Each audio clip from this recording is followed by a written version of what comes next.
Good morning, the students of class 8. I am your teacher Sourav Ray. Today we are going to discuss the another subunit of your book, of your history book, and the name of the subunit is Crops for Europe.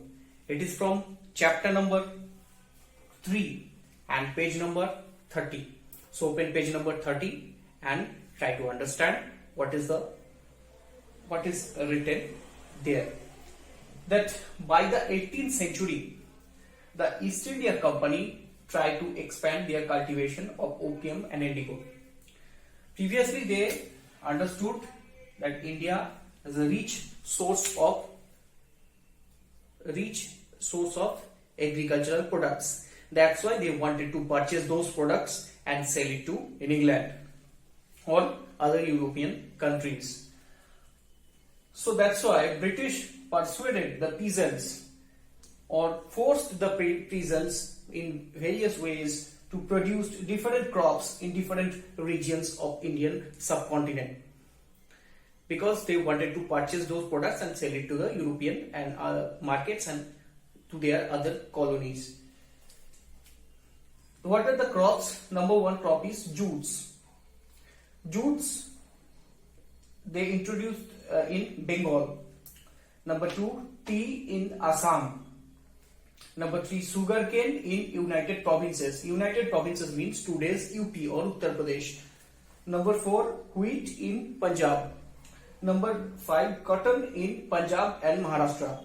And number 6, rice in Madras. So those regions already famous for these crops, but these crops are not commercialized.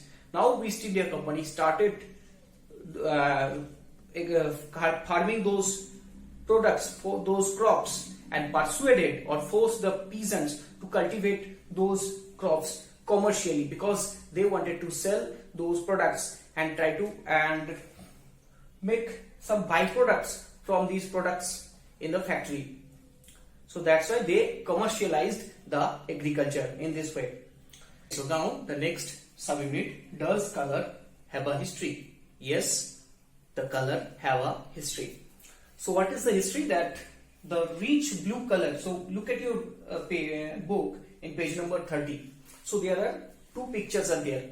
The first one, it is the picture of kalamkari print, and kalamkari first it is introduced in Andhra Pradesh.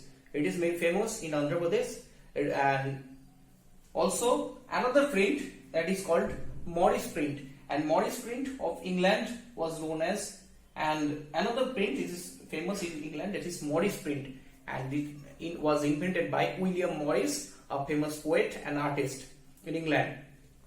So what is the similarity of both the two designs? That one color is similar in the two pictures, and that is indigo.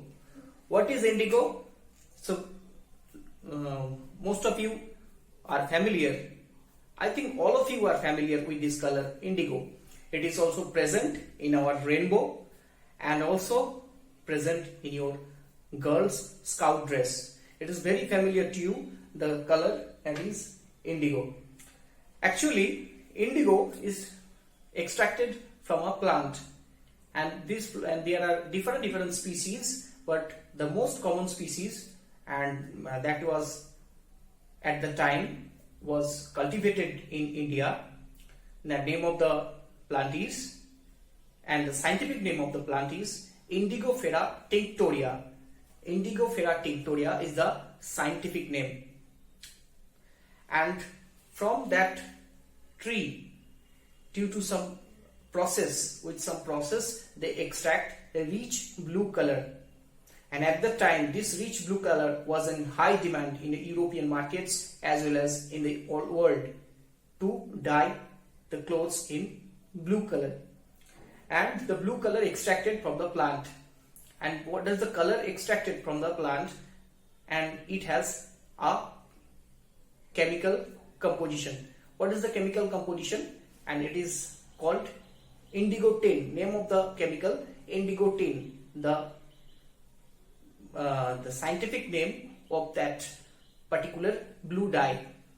and there is a scientific formula also, and the formula is also in chemistry. You will read about the formula of indigo tin, that it is C16H10N2O2.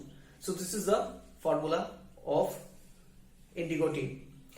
Now, at the time, the indigo was produced from a plant cultivated mainly in India. So we have already mentioned that the plant was mainly cultivated in India for its blue color. And in 19th century, India was the highest producer of indigo in the world. By the 19th century, it was the highest producer of indigo in the world. Now, what happened next? Why the demand of indigo, Indian indigo, in the world market, and why British wanted to cultivate these products in Indian soil, Indian subcontinent? Let's see. Okay, now the next subunit, it is why the demand for Indian indigo. Why the demand for Indian indigo was increased. So let's check that indigo plants primarily grows in tropical region, like in India. India is situated in a tropical region. You already know what is the tropical region. So it is the region beside the Tropic of Cancer.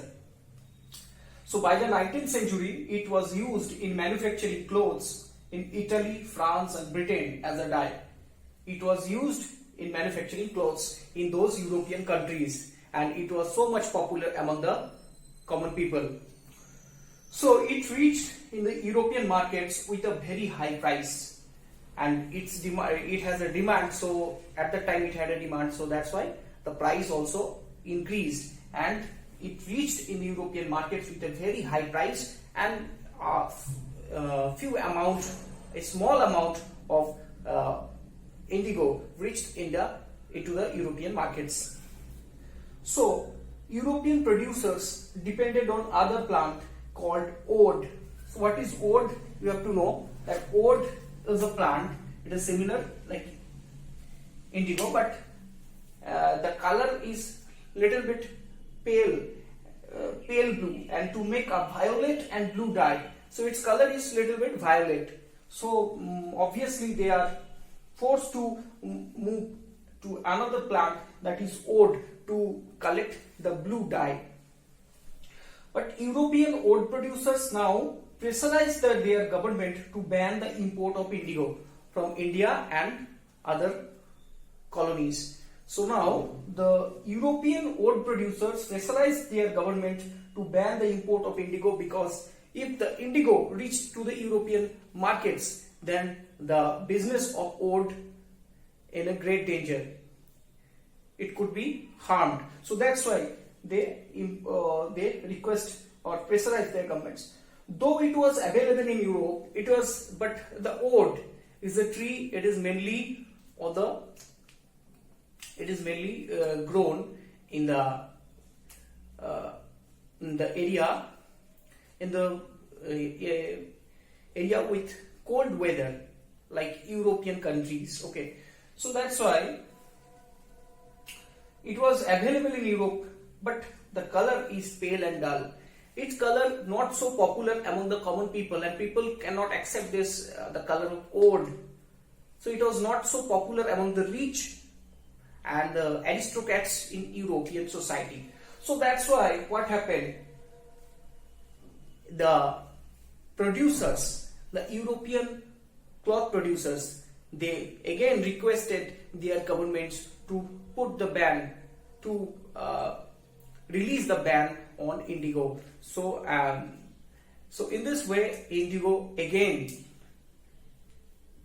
got its old market in Europe, as well as some other European powers. They started cultivating the indigo in different colonies, in their colonies. Suppose in France, they started cultivating the indigo in their colonies situated in Caribbean islands, in Saint Domingo, as well as the other countries like English East India Company, also the British, they also started cultivating in Jamaica. It is also in Caribbean islands. And Portuguese, they started cultivating in Brazil, and like Spanish, they started cultivating in Venezuela, and in this way, in different countries, they started cultivating the European powers. But what happened next? But there is a problem. What is the problem? That due to some political unrest, due to the American War of Independence from 1783 to 1789 AD,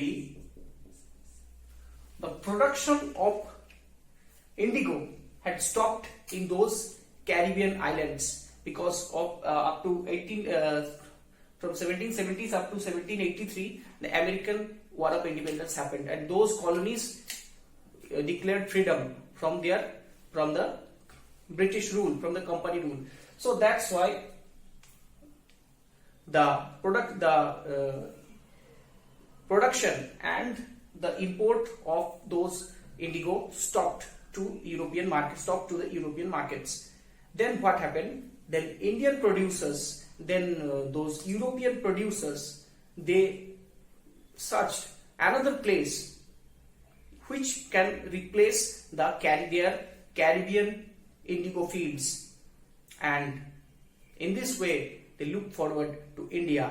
The environment, the fertile environment of India, they have already cultivated various crops in Indian subcontinent. Now India is the only option for them to cultivate indigo, and it is a very good business option for them also. What happened next due to the cultivation of indigo in India, we'll see in the next class. Hope you understand this subunit. Next class will come with another subunit. So don't forget to like and subscribe our channel. See you again. Thank you for watching.